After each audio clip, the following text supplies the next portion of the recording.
नमस्कार दोस्तों, आप सभी का स्वागत है प्रीति ब्यूटीफुल गार्डन में। तो दोस्तों, जैसे कि आज भी थोड़ी सी रेन हुई है, तो अभी बहुत अच्छा समय है कटिंग्स को ग्रो करने का। तो मेरे पास येलो जो कनेर का प्लांट है वो नहीं है। मेरे पास रेड और वाइट दोनों ही कनेर हैं, और जिन्हें मैंने अच्छे से कटिंग से ग्रो किया, और मेरे वो प्लांट्स भी कटिंग से लगे हुए प्लांट बहुत अच्छे से ग्रो हो गए हैं।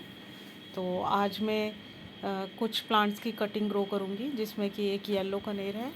और अगर दोस्तों बात की जाए मिनिएचर की, तो दो मेरे पास प्लांट हैं, लेकिन उसमें इतनी अच्छी फ्लावरिंग हो रही है कि मैं चाहती हूँ कि मेरे पास मिनिएचर के काफ़ी प्लांट्स बन जाएं। तो दो कटिंग्स मैंने मिनिएचर की भी ली है। और अगर आप मेरी कटिंग देख रहे हैं तो ये 6 से 7 इंच की कटिंग्स है, और ज़्यादा इनकी पत्तियाँ और बड भी मैंने रिमूव नहीं किया है, क्योंकि मौसम बहुत अच्छा चल रहा है। अगर कुछ पत्तियाँ हम छोड़ भी देंगे तो हमारी कटिंग्स इस सीज़न में अच्छे से ग्रो हो जाती हैं, लेकिन जो भी रिज़ल्ट रहेगा वो आगे देखते हैं। तो इसमें मैंने कुछ डबल अपराजिता की कटिंग ग्रो की थी। तो इसी प्लांटर में मैं आज हिबिस्कस की, मिनिएचर हिबिस्कस की कटिंग्स ग्रो करूँगी। और ये देखिए, बिल्कुल सिंपल तरीके से ये जो हमारी गार्डन सॉइल है, और जिसमें कि एक भाग रेत मिला हुआ है, और इस पर जब मैंने कटिंग ग्रो की थी थोड़ी सी हल्दी भी इस प्लांटर में डाल दी थी, तो अब मैं दोबारा नहीं डाल रही, इसमें ही मैं इसे ग्रो कर रही हूँ। और बहुत सिंपल तरीके से पहले किसी नुकीली चीज़ से, पेंसिल जैसी चीज़ से होल कर दीजिए, क्योंकि अगर आप डायरेक्ट स्टेम को मिट्टी में दबाते हैं तो इसके जो नोट्स एरिया वो थोड़े डैमेज हो सकते हैं, जिसमें कटिंग ग्रो होने में मुश्किल भी हो सकती है। बहुत ही सुंदर सा मिनिएचर वैरायटी का ये हिबिस्कस है, और एक ही प्लांट से बहुत ज़्यादा, डेली के 4 से 5 फ्लावर आते हैं।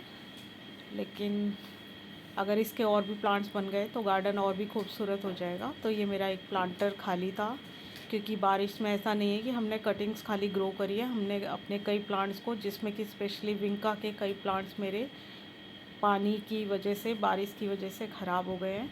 तो कई प्लांटर मेरे खाली हो गए, तो मैं चाह रही थी कि कुछ हार्डी प्लांट लगा दूँ।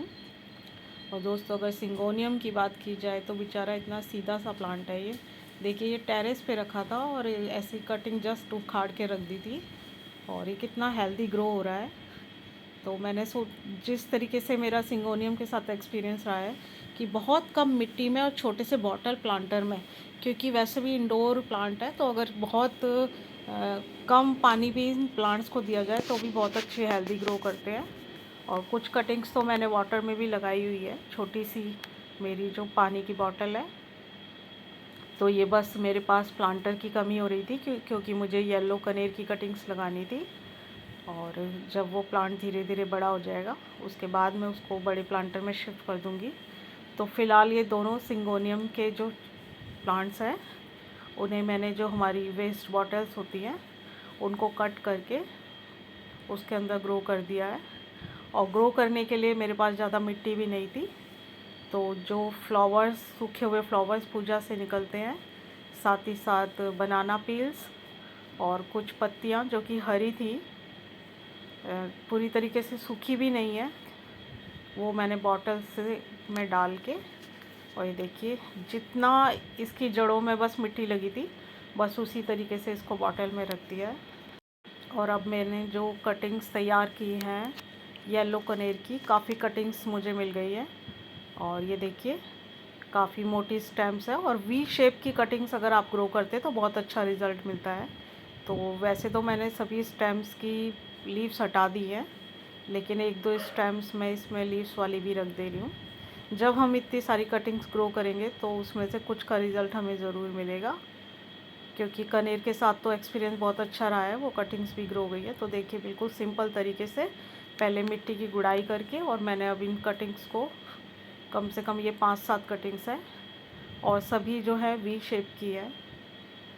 हालांकि अगर हम नर्सरी से प्लांट लेकर आते तो अच्छा खासा प्लांट हमें 70-80 या 100 रुपये तक मिल जाता, लेकिन जब कटिंग से ये इतने इजीली ग्रो हो जाता है, और वैसे भी अभी नर्सरी जाने के लिए टाइम भी नहीं मिल पा रहा, तो थोड़ा वक्त ज़रूर लगेगा, हमें थोड़ा पेशेंस रखना पड़ेगा। ऐसा नहीं है कि अभी हमने कटिंग ग्रो करी और ये अभी ही फ्लावरिंग, हो सकता है अगले सीज़न तक का मुझे वेट करना पड़े, लेकिन कोई बात नहीं। अपने हाथ से जब हम कटिंग ग्रो करते हैं तो उसका रिज़ल्ट आता है तो बहुत अच्छा सा फील होता है। तो बहुत ही सिंपल तरीके से मैंने कटिंग्स ग्रो कर दी है। और अब बात आती है इन कटिंग्स को रखने की।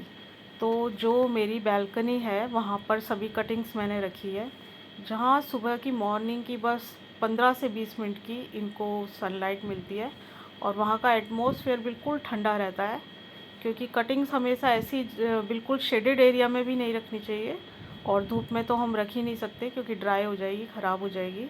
और अगर ओपन में रखते हैं तो बारिश के पानी से भी कटिंग्स ख़राब हो जाएगी। और ये कुछ अपराजिता की कटिंग्स भी मैंने लगाई थी, देखिए 5 दिन पहले लगाई थी, अभी तो ग्रीन लीव्स हैं। और ये राखी बेल की एक कटिंग लगा रखी है और ये हाइब्रिड वाला हमारा गुड़हल है। तो बिल्कुल ऐसी जगह पर रखिए जहाँ पर इनको हल्की सी धूप मिलती है। ऐसा भी नहीं है कि आप बिल्कुल शेड में रख दें कि फंगस से ही आपकी कटिंग ख़राब हो जाए। तो कटिंग ग्रो करने के लिए बहुत ज़रूरी होता है कि आप सही डायरेक्शन का चुनाव करें। तो दोस्तों आज के लिए इतना ही। अगर वाटरिंग की बात करें तो बहुत ज़्यादा वाटरिंग कटिंग्स पे ना करें। थोड़ा सा जब मिट्टी आपको ड्राई लगे तब बहुत हल्का सा हाथ से हल्का सा पानी अपनी कटिंग को दीजिए। और अभी तो वैसे भी रेनी सीज़न चल रहा है तो मॉइस्चर जो है वो सॉइल में मेंटेन रहता ही है। तो दोस्तों बस आज के लिए इतना ही और मिलते हैं नेक्स्ट वीडियो में। अपना और अपने प्लांट्स का ख्याल रखिए।